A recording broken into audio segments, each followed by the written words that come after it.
In this live event we're going to discuss terminals, jumpers, multi-deck terminals and panel layouts. We'll take a look at this example drawing to begin with. We have 4 terminals already placed within our schematic.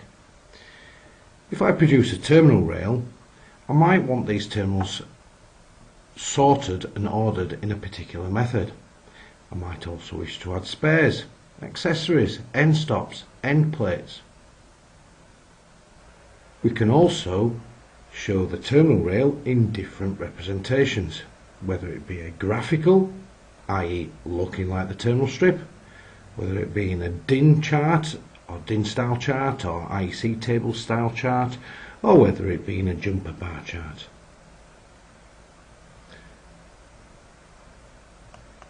On this particular drawing, you'll see that we have no terminals defined. We have a PLC connecting up to several switches. I can use the multiple insert.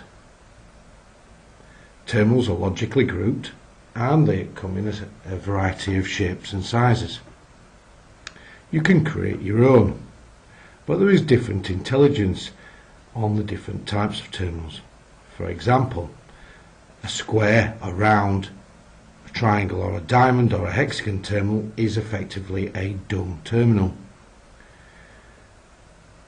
A terminal with a Y number will adopt the Y number as its terminal number.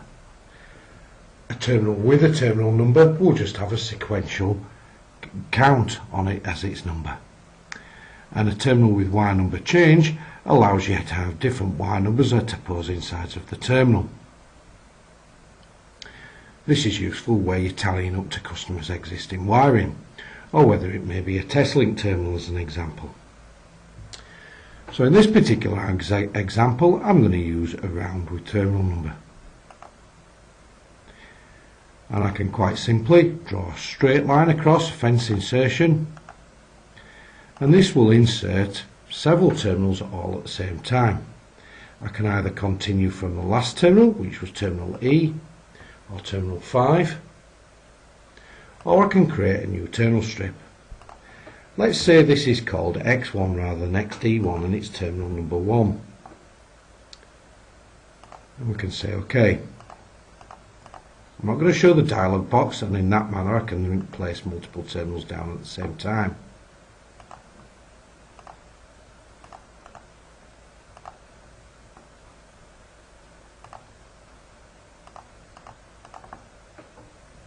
Very quickly, very easy, I can get all of my terminals.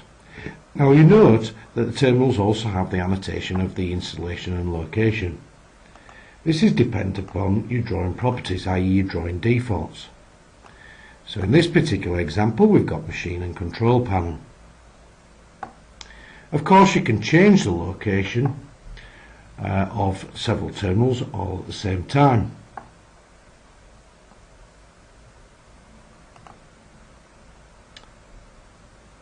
And to change the location and installation all at the same time, I'm just going to use find, edit, replace component text for the active drawing. And on the installation, I'm going to find MCC and basically replace with nothing. And find A1 and again replace with nothing.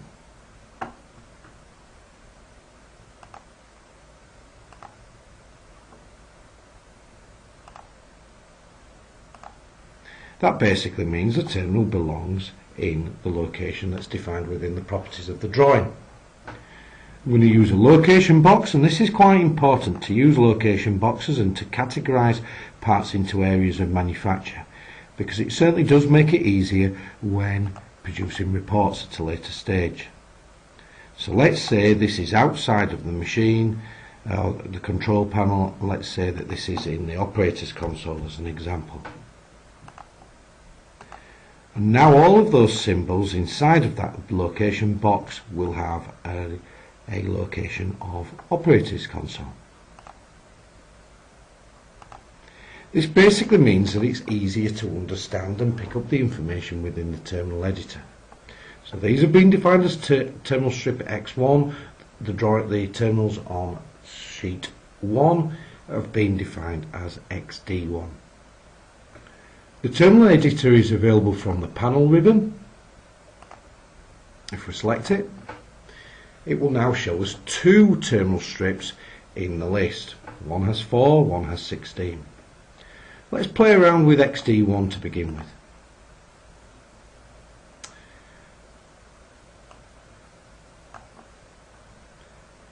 Above you'll see from and to information with the terminal numbers that were defined within the schematic.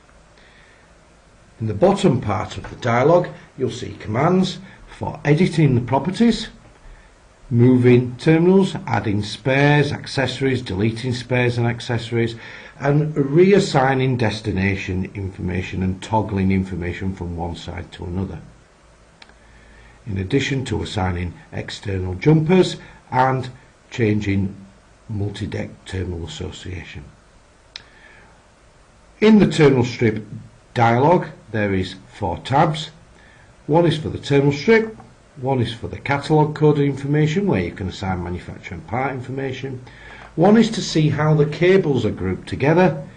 You can't assign a multi-core cable in here, but it certainly is useful to manipulate the order of the terminals based on your cables. And one will give you a preview of how the terminal strip will look under using a particular manufacturer and part. It's worth pointing out you can highlight multiple parts at the same time using Control and Shift, and we can assign a catalogue number. In this instance we've assigned a WDU 2.5. which is quite simply just a wildcard search on WDU. And we've also assigned a WPE 2.5 to the earth terminal. Let's add some spares. So I'm going to add now an accessory into here. I always call my accessories A, so A1, A2, etc. Makes it clearer later on in your bill of materials as to what your accessories are, and we'll assign a manufacturer and part to this device.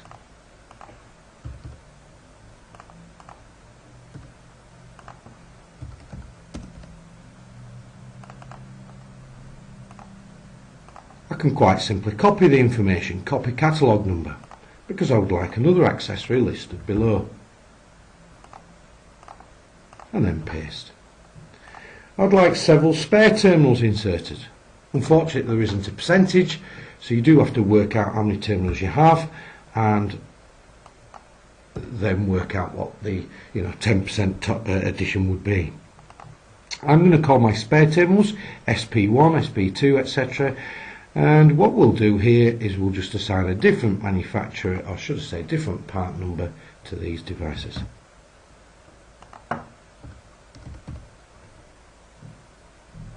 Something like a WNT4.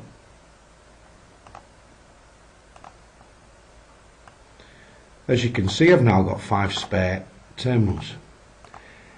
By selecting multiple terminals using Control or Shift, I can also assign a jumper. And as you can see, it understands that I need a 2-jumper link. Of course, I can assign manufacturer and part at this stage if I wish. You can also jump across terminals, like so, and again we'll assign a jumper. So I've got accessories, terminals, spare terminals, and a further accessory. I may even wish to make changes to this information. So for example, terminal E, you can reassign the terminal or edit the properties of the terminal. If I edit the properties of the terminal, I'd like to call it E1 instead, and that's now been changed. It's also worth pointing out that I can highlight all of my terminals, and I can use things like reassign.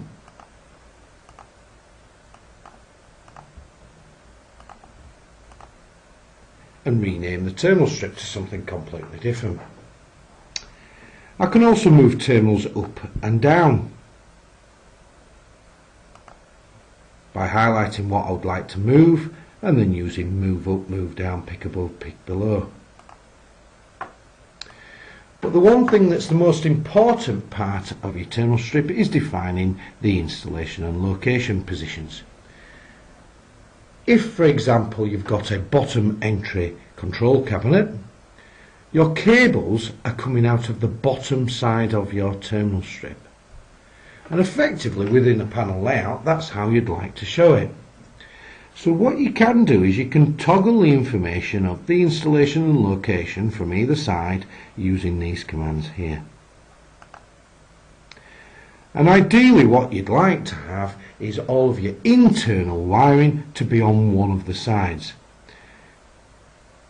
Please don't be confused by the fact that this says internal destination and external destination. It really does depend how you want to lay your terminal strip in your cabinet. Because all it basically means is in and out information rather than internal and external. And of course, if you're going from a junction box to a junction box, you've actually got all of your wiring external.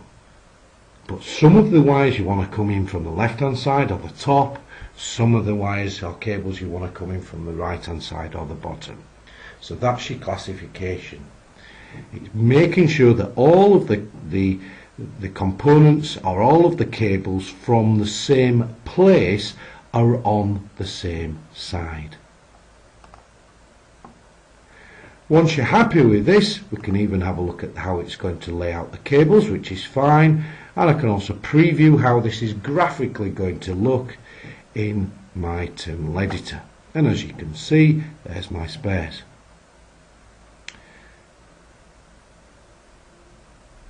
If I change the orientation of this, of course, I can now see what information is, how the information is going to be shown.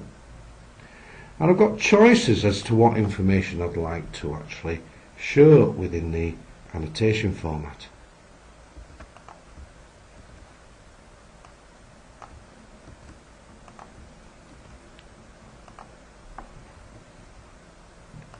I'd much rather show that cable W1 connects to M1, which is in the pump room, and then on the internal side it connects to Q1 pin to wire number 1. Where do we get these annotation formats from? These are all defined in the help under replaceable parameters. So rather than search through the screens, here we're just going to go directly to it just by searching in replaceable parameters.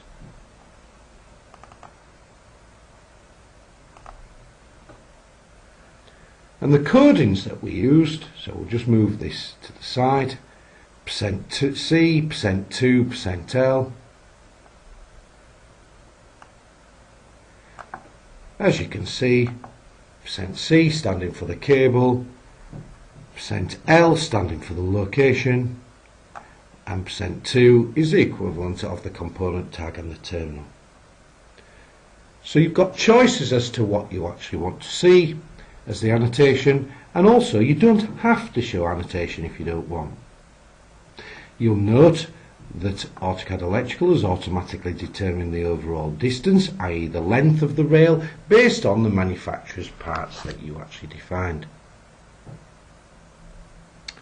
So let's just say OK.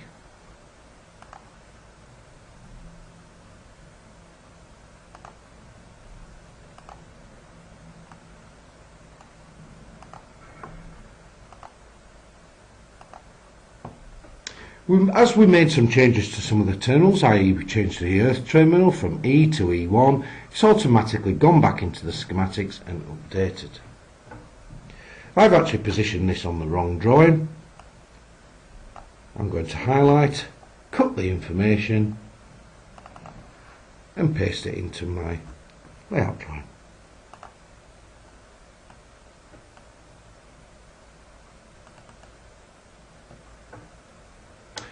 Let's have a look at this terminal strip.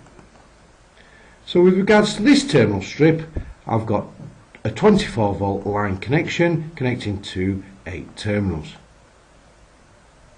And they're physically being shown using a wire currently. So this is a specific wire. I've got a 0 volt connection coming into the bottom of the terminal, and obviously through from the PLC to the terminals there are several wires. Let's go back to the terminal editor, and we'll now have a look at X1.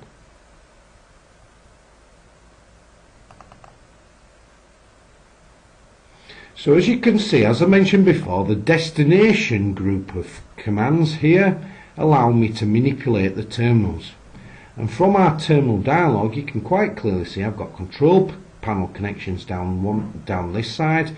I've also got control panel connections down this side. In other words, it's mixed up. I'm able to change that very quickly just by selecting toggle location, and I can say that all my control panel side is to be on that side, on the left hand side, and all my operator's console is to be on the right hand side, as an example. And immediately you get a better quality information.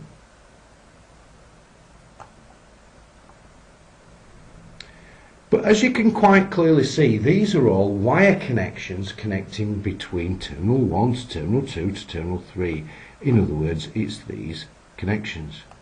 So you wouldn't actually put a jumper across all of those 8 terminals at this moment in time. Purely and simply because they're connected up by wires. So what we can actually do is create a new cable type or wire type called jumper, but define the wire numbering system as no. Now anything which is prefixed with the word jumper is not also listed in the actual wire frontal list. So the first thing I'm going to do is just trim this wire out, and then I'm going to change this wire type to jumper. So these are now jumpers. I can also trim that out, and if I wish I can also scoot, just to signify that it's different, this down a little bit. Now I'm going to use the insert wire type command, change the wire type to jumper, and we're going to draw a wire coming out of this connection. So if we just temporarily turn snap off, you can see it will automatically dogleg, and we want to connect up to there. Of course, yes, I am connecting a wire which is numbered up to a wire type that is not numbered, but that's fine. Let's now have a look at the terminal editor.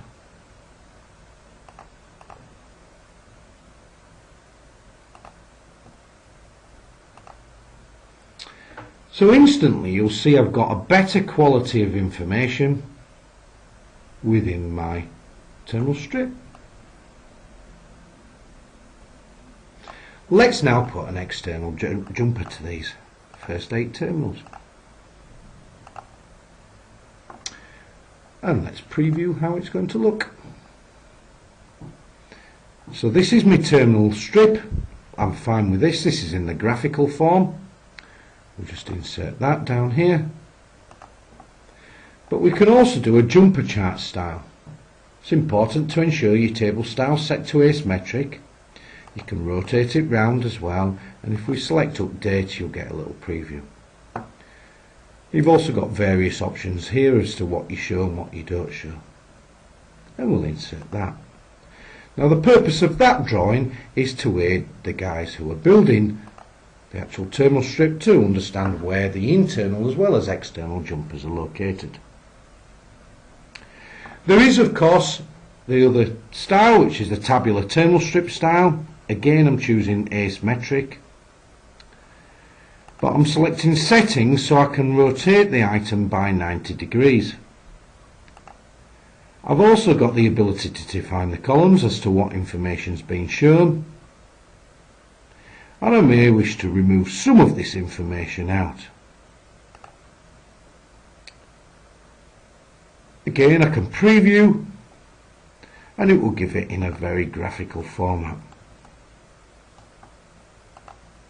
So from the operating console, switch S2, wire type 24 VDC, wire number 24V, it connects up to terminal 1, 2, 3, etc. It's a V Muller part number, etc. and it also tells me all of the information on the opposing side along with the jumpers. So this is in the IEC DIN style table. Again, we could insert this on the drawing. So far we've covered changing terminal strips, moving things around, putting jumpers in, changing a wire type to a jumper but still to show it within the schematic. We've also shown jumper charts and graphical and the DIN style charts. Let's now have a look at multi-deck terminals.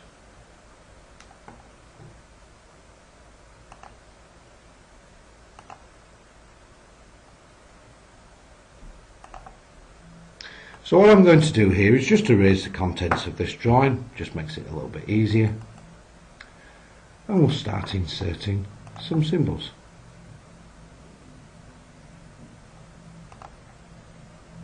So we'll just place an emitter down, a three-way emitter, which I'm just going to place here. So we're just going to draw multiple wires from the existing component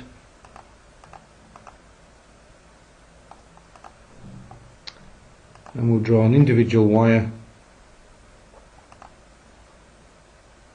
from there down. So as you can see, I've got three devices. I'm just going to insert a terminal and we'll have a round with terminal number, and we'll position those one here and we'll call this TB1,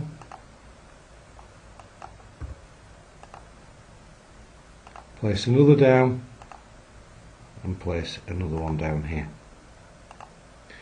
As you can quite clearly see, those are three separate terminals. If I go to the terminal editor,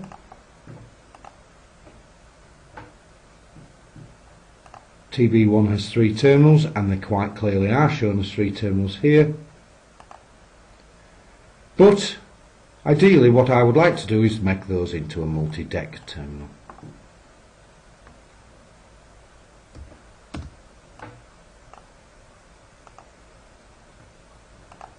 Let's just manipulate this around a little bit.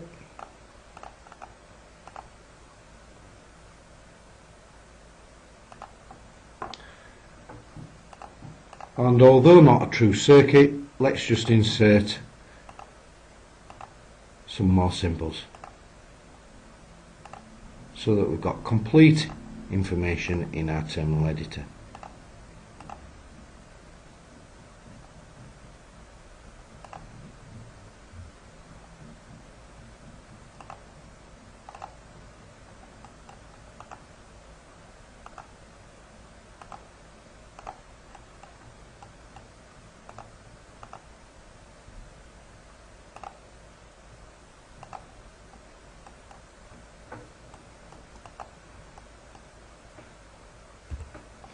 We'll just define that this component is external, and then again it makes it easier within the terminal editor. So I've got a couple of options of doing this. I can either make this a multi-deck terminal inside of the schematic, or I can make it a multi-deck terminal inside of the terminal editor. The process is exactly the same. I'm just going to edit the component. I'm going to change the block properties to a 3-deck terminal. I can give level descriptors, so I can put, for example, top, middle, bottom. I can also define the maximum number of connections that I want per terminal connection. If you are feeding information from AutoCAD Electrical's reports, terminal information out to something like Veed Muller's Rail Designer or Phoenix's Clip software, you will need pin designations, and typically they are something such as A, B, C, D, E, F, and it defines level descriptors within their software. You can also assign multi-deck internal jumpers, by the way, by highlighting the decks and saying you want an internal jumper or we don't want a jumper. Say OK. and you can see that the top terminal, the first terminal, will assume the top connection, and we'll just say OK. Right clicking over this device, I'm able to edit it, and I'm able to pick the primary part that I want to link up to.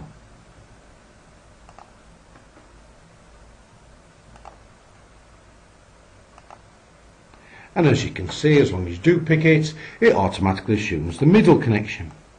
Similarly, right click, edit component, pick the other terminal, and it's instantly picking it up. That now is a 3-deck terminal. If we go back to our terminal editor, as you can quite clearly see, I've only now got one terminal. Let's show the same functionality again, so I'm just going to copy that circuit.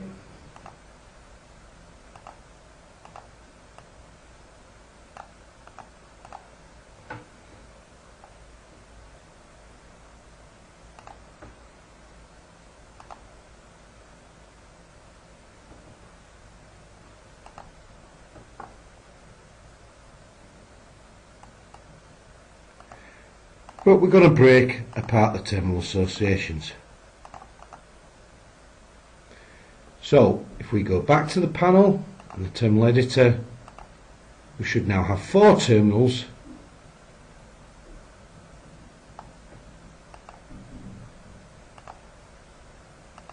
within TV1.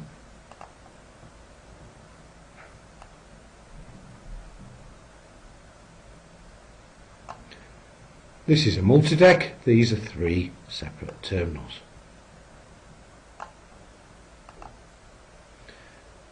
So typically this would have been, of course, just a single deck. Likewise,